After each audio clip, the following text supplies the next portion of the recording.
ఇది జీలకర్ర బెల్లం. ఇవి రెండు వేరు చేయలేనంతగా కలిసిపోతాయి.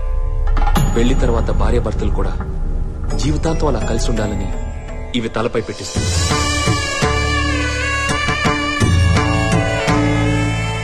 ఇది మంగళసూత్రం. మంగళం అంటే పవిత్రత, సూత్రం అంటే తాడు. ఇది మెడలో పడగానే పెళ్లి అగ్ని కంటే పవిత్రం అవుతుంది. పుట్టింటికెళ్తే అత్తారింటిని, అత్తారింటికెళ్తే పుట్టింటిని మర్చిపోకూడదనే 2 బొట్లున్న తాళిని మెడలో కట్టిస్తారు. తలంబ్రాలంటే తలపై నుండి రాలిపడేవి. ఆ ఇంట్లో సిరి సంపదలు కూడా అలా వచ్చి పడాలనే తలంబ్రాలు పోయిస్తారు. 7 అడుగుల్లో ప్రతి అడుగుకి ఒక అర్థం ఉంది.